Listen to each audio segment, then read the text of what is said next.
warahmatullahi wabarakatuh. Perkenalkan, saya Fiana Dwi Lestari dari Fakultas Keguruan dan Ilmu Pendidikan, Program Studi Pendidikan Ekonomi Angkatan 2023. Baiklah, pembuatan video ini bertujuan untuk memenuhi tugas teori ekonomi makro. Saya di sini akan membahas tentang daya konsumsi masyarakat yang mempengaruhi tingkat pertumbuhan ekonomi negara Indonesia. Baiklah, bagaimana? Mari kita bahas selanjutnya. Baiklah, di sini kita akan membahas tentang daya konsumsi masyarakat yang mempengaruhi pertumbuhan ekonomi Indonesia.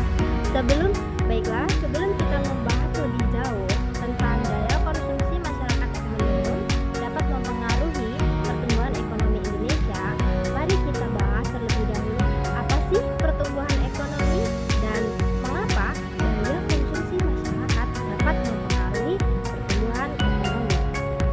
Apa sih pertumbuhan ekonomi? Pertumbuhan ekonomi adalah suatu kapasitas peningkatan produksi barang dan jasa dalam suatu negara pada periode waktu tertentu. Biasanya diukur dengan secara sektorial.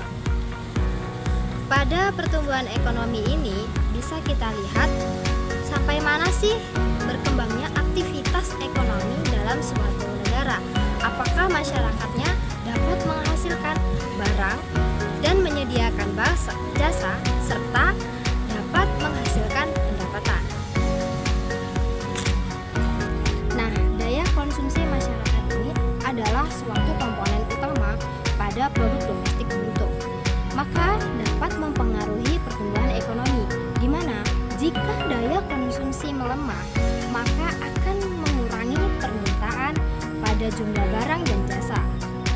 Dari sinilah bisa kita lihat sektor manufaktur produksi barang juga akan menurun dan akibatnya para perusahaan akan menunda investasi atau ekspansi bisnis serta melakukan PHK untuk menekan biaya. Yang selanjutnya, dari rendahnya konsumsi ini akan menyebabkan mengurangnya penerimaan PPN atau pajak sektor penghasilan. Di sini akan mempengaruhi bagaimana pemerintah untuk menjalankan program-program di dalam suatu negara. Maka dari rendahnya konsumsi masyarakat ini dapat kita lihat aktivitas ekonomi yang melambat. Maka dari aktivitas ekonomi yang melambat dapat dilihat pertumbuhan ekonomi pada suatu negara juga akan ikut melambat. Nah, solusi yang dapat dilakukan oleh pemerintah dan masyarakat. Pertama, langkah-langkah bagi pemerintah untuk mengatasi permasalahan daya konsumsi masyarakat yang menurun. Yang pertama, dengan membuka lapangan pekerjaan yang baru, sehingga mereka dapat bekerja dan meningkatkan pendapatan mereka. Yang kedua, dengan cara menggerakkan para UMKM atau mendukung pergerakan mereka dengan cara melakukan pelatihan pada keterampilan mereka. Yang selanjutnya yaitu memberikan akses permodalan yang mudah.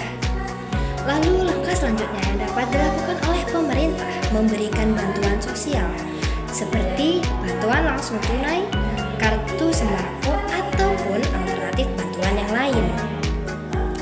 Nah, yang dilakukan oleh masyarakat untuk mengatasi permasalahan konsumsi yang menurun, yang pertama pengelolaan pada keuangan pribadi agar dapat teralokasi pada kebutuhan yang perlu dipenuhi.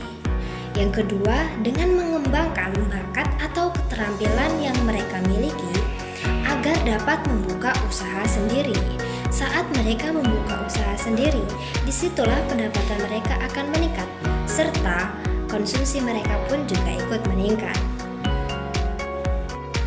Langkah selanjutnya, berbelanja secara rasional dan juga proporsional agar roda perekonomian dapat berputar.